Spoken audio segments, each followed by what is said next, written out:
हिमाचल प्रदेश में भूकंप के ये तेज झटके, धरती यहां पर हिली है। मंडी में ये तेज झटके महसूस किए गए, जिसका असर कई जगहों तक देखने को मिला है। तो ये बेहद तेज झटका हिमाचल प्रदेश में महसूस किया गया। पहाड़ी इलाका है, ऐसे में जब यहां पर इस तरीके से अर्थक्वेक महसूस किया जाता है, लोग बेहद ज्यादा डर जाते हैं। जिस तरीके से लगातार हम देख रहे हैं अर्थक्वेक की खबरें बढ़ती चली जा रही हैं, जगह जगह अर्थक्वेक की फ्रीक्वेंसी भी बढ़ती चली जा रही है। ऐसे में लोगों में डर और दहशत का माहौल। 3.4 की तीव्रता का यह भूकंप था। दहशत से घरों से लोग बाहर निकल गए, लोग सुरक्षित स्थानों पर पहुंच गए। हालांकि अगर रिक्टर स्केल के हिसाब से देखा जाए तो 3.4 की तीव्रता का भूकंप कम माना जाता है, लेकिन पहाड़ी क्षेत्रों में 3 की तीव्रता का भूकंप भी बेहद ज्यादा तबाही लेकर आ सकता है। हालांकि किसी भी तरीके की कोई जनहानि या नुकसान की खबर अभी तक नहीं आई है, लेकिन जिस तरीके से लगातार हम देख रहे हैं, म्यांमार में भूकंप के झटके लगातार देखे गए, थाईलैंड में भूकंप के झटके देखे गए, आए दिन नेपाल की धरती भी हिलती हुई नजर आती है। लद्दाख में भूकंप के झटके देखे गए थे, दिल्ली एनसीआर में कई भूकंप के झटके आए और अब हिमाचल प्रदेश की धरती कांपी है। तो यहाँ पर लोगों में डर का माहौल बन गया है। लोगों के लिए समझना मुश्किल हो गया कि आखिर इतने फ्रीक्वेंटली अर्थक्वेक वेव महसूस किए जा रहे हैं। न केवल लोगों के लिए, लेकिन सीस्मोलॉजिस्ट के लिए भी ये बेहद बड़ा चैलेंज बन गया है। जिस तरीके से साल की शुरुआत से ही हमने देखा कि तमाम भूकंप के झटके अभी तक महसूस किए गए हैं।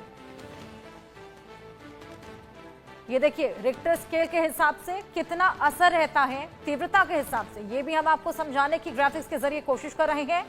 0 से लेकर 1.9 के रिक्टर स्केल पर अगर ये भूकंप होता है तो इस भूकंप को हल्का माना जाता है और केवल महसूस होता है। वहीं इससे तेज जितने भी भूकंप के झटके होते हैं, जो कि 2 की तीव्रता के, 3 की तीव्रता के रहते हैं, इनको भी हल्का ही माना जाता है, लेकिन इनका जो एहसास होता है वो थोड़ा ज्यादा रहता है। वहीं 4 से 5 की तीव्रता के भूकंप के झटके तेज माने जाते हैं और अपने साथ तबाही भी लेकर आ सकते हैं। वहीं 6 से 7 की तीव्रता के भूकंप बेहद ज्यादा भयावह हो जाते हैं और यहाँ जितनी भी हाई राइज बिल्डिंग्स होती हैं उनको खासा नुकसान पहुंच सकता है।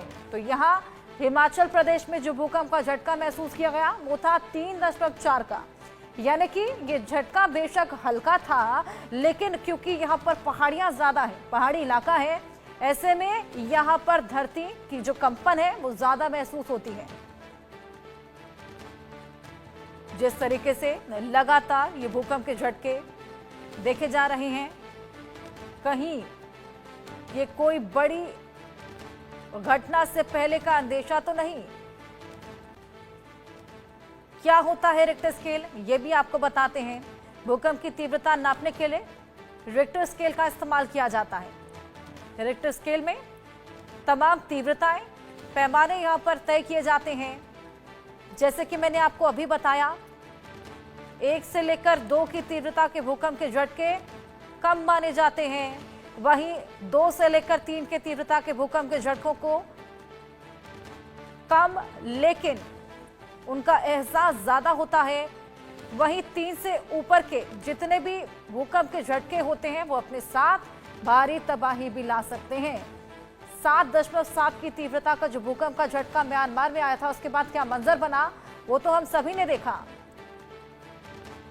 लेकिन जिस तरीके से लगातार भूकंप के झटके आए दिन देखे जा रहे हैं, जो फ्रीक्वेंसी बढ़ गई है, ऐसे में लोगों में दहशत का खासा माहौल है।